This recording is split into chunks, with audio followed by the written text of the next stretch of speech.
Hi, I'm Amber Fairweather from Hachette Audio.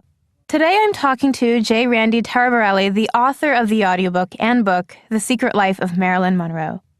You have written many biographies about pop culture icons, including Cher, Madonna, and the Kennedy woman. Your last biography was about Elizabeth Taylor. What fascinates you about these icons? What compelled you to write Marilyn Monroe's biography? And how do you choose who you're going to write about?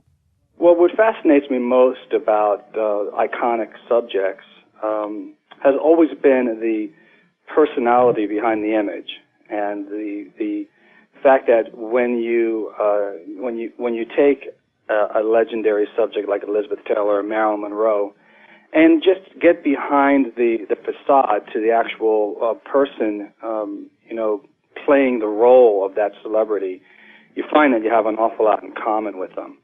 I mean, the human experience is pretty much the same, whether you have a lot of money or you don't, whether you're recognizable or you're not. At the end of the day, you still go to bed with the same kinds of insecurities and the same kinds of, day-to-day hang-ups and headaches that all of us endure. I mean, sometimes the situation is heightened because of fame and celebrity, but when you boil it all down, it's the same kind of story. And that's what always fascinated me about celebrities like Elizabeth and Marilyn, and I've done Grace Kelly and Diana Ross and Madonna. And I especially like strong, powerful women and strong, powerful women's stories. So most of my books have been about very strong women who are not necessarily the same person at the end of the story that they were at the beginning. Actually, today is Marilyn's birthday, June 1st. She passed away almost 50 years ago, yet there's still such an interest in her in pop culture. Gwen Stefani, of course, is a fan. Lindsay Lohan has done 2 photo shoots imitating Marilyn. In Britney Spears' recent music video, there are also references to Marilyn. And the media is constantly looking for the new Marilyn and stars including Scarlett Johansson. There are just countless references and imitators. What do you think it is about Marilyn that is so compelling, even after all these years? Well, I think that it goes back to what I was talking about, especially in the case of Marilyn Monroe. It goes back to her humanity. Because, there have been a lot of glamorous, iconic movie stars over the years, but none have had the vulnerability and the sort of sensitivity that, along with the sexuality, that Marilyn Monroe had. And I think that if it was just her sexuality and just the fact that she was beautiful, that would not have been a reason for her stardom to endure all of these years. It's because people sense that there was a fragility there and a humanness that went along with the beauty and along with the talent. And that's what I think keeps people coming back for more. I think that we see a lot of ourselves in Marilyn. We see a lot of our own flaws in Marilyn. We see her insecurity. We see our own. We see her pain. We see our own. And even though, she was this glamorous woman who seemed to have it all, we know, because we know so much about her, that wasn't the case. That she was always looking and searching, and she was always being undervalued and underappreciated. And we often feel that way in our own lives, undervalued and underappreciated. And I think that that's why we keep going back to this woman, because she mirrors our own human experience in such a sort of ironic way. I think that, obviously she is a sex symbol, and that it's interesting, I think, and that is what she really made her initial sort of stab at success, at being a sex symbol. And back in the 1960s and 50s, perhaps we didn't think of her as much more than a sex symbol. Back in those days, of course, we didn't know as much about the damaged psychology of Marilyn Monroe. We only knew the sex symbol part. So back in the original days of her stardom, she was known as a sex symbol, and she became famous because she was sexy. We weren't thinking, wow, I wonder if she's smart. Wow, I wonder if she's intelligent. I wonder if she's got pain. Back then, people weren't really thinking that about her, It wasn't until after she was dead and we started to learn more about her experience that we began to understand that there was much, much more there than just a sex symbol. And then with that knowledge, her stardom just escalated, and her popularity just grew along with our knowledge of what she went through and who she really was. Yeah, and I think that's why I really liked what you wrote. I mean, as we're speaking, we're wrapping up the production of the audiobook, and one of our editors who worked on it appreciated your approach to her life. And even towards the end, our narrator, Robert Petkoff, who's a wonderful Broadway actor, also started to get choked up. And I myself was startled with her relationship with her mother and the extent of her mental illness. And you were really able to capture those struggles with honesty and compassion. Can you tell us about the research you conducted and how long it took for you to find all this incredible information? Well, the research actually went on for many, many, many years, because I have written about the Kennedy family in the past and had a New York Times bestseller and a miniseries based on my book, Jackie Ethel Joan, Women of Camelot. And so that book came out 10 years ago, and it was at that point, because of the Kennedy connection, that we began wondering and researching and considering Marilyn Monroe, because she had so much to do with the Kennedys. And the research began to intersect. So I knew 10 years ago that I was going to do a Marilyn book. I thought I was going to do a book about Marilyn and the Kennedys. What people don't know is that this book was actually supposed to be about Marilyn and the Kennedys. And it was originally called Marilyn Monroe, The White House Years. But during the course of my research, I realized, wait, oh my gosh, there are really not any White House years.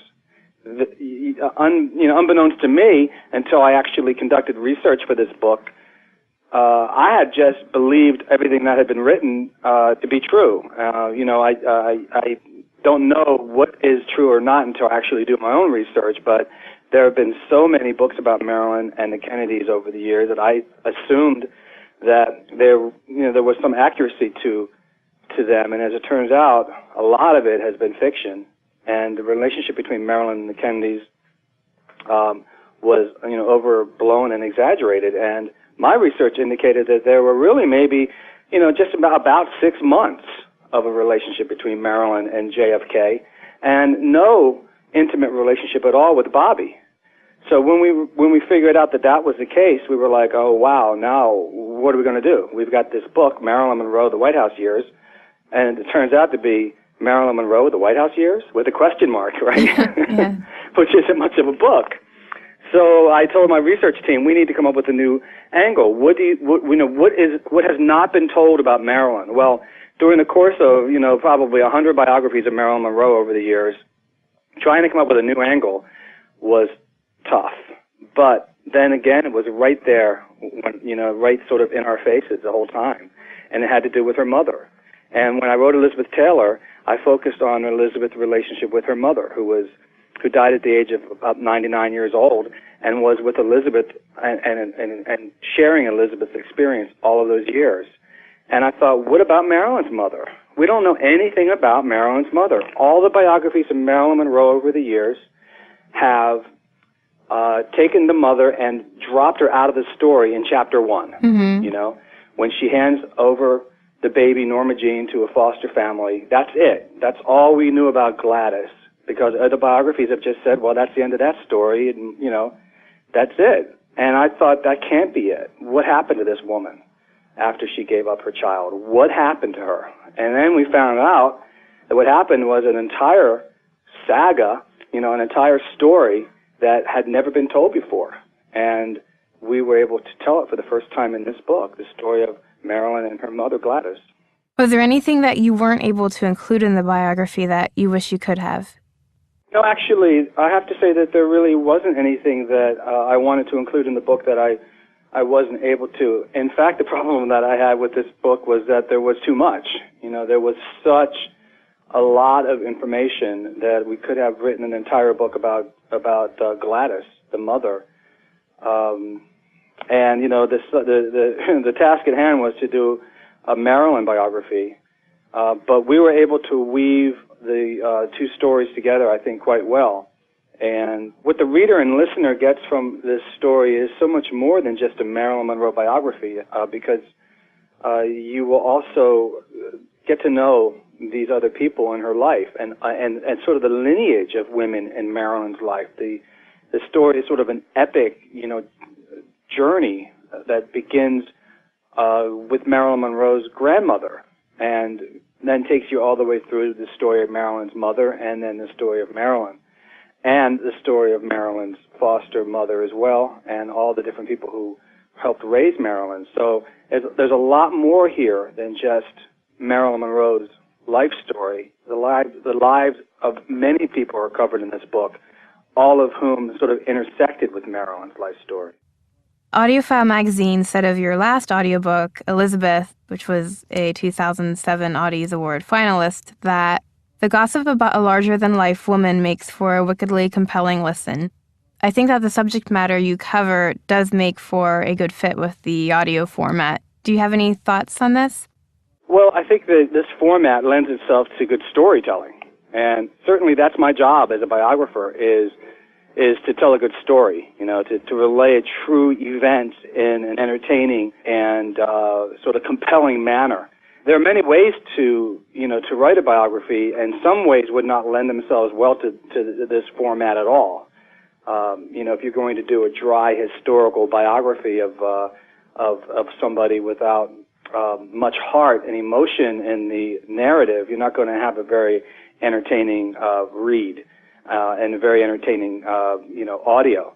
But if you do what I like to do, which is write with heart and passion and try to imbue my characters with real humanity and soul, that makes for good storytelling. And of course, in this venue, it really works well. And that's been my experience with all of my books, actually. When you've got a subject like Marilyn Monroe, where you have a woman who has been written about so many times, so many years of Marilyn biographies, have hit the bookshelves, and there's just been a lot of Marilyn Monroe literature published over the years. And when you're able to kind of key in on a subject's life and on aspects of a subject's life that had never been told before, it's really golden. I mean, somebody like Marilyn Monroe, you would think that we would know everything there is to know about her after all these years. But you'll find, in listening to this book, you'll find that that's not the case, and that there's so much more to the story than what you ever imagined. And when you've got a guy like me who wants to shed new light on a subject that has been, really sort of dissected a lot over the years, I think it even helps to sort of enhance the image and makes her even more fascinating to another generation of listeners and readers. And I think that that's what we've done here. I think that what we've done is hopefully we've made Marilyn Monroe even more fascinating. Yeah, and why do you think that interest is surfacing again? The fascination comes in waves. Yeah. And definitely we're in the middle of a wave right now where people are really hugely fascinated by this icon. And I'm just really happy that we happen to be publishing, because obviously we could not have planned it. We just happen to be publishing at a point when the peak, the interest has peaked about Marilyn, and we're coming out with the book at the exact same time. So I hope that people really find a lot in this book that they didn't know about Marilyn before, and I just hope that that they love her as much as I did when I finished writing it, and I think that they will. All right. Well, thank you for your time, and thank you for writing a wonderful book. I know everyone is going to enjoy it. We had a lot of fun recording it, and thank you again. It was such a pleasure to be part of your project. Appreciate it. Take care now. You too. Bye-bye.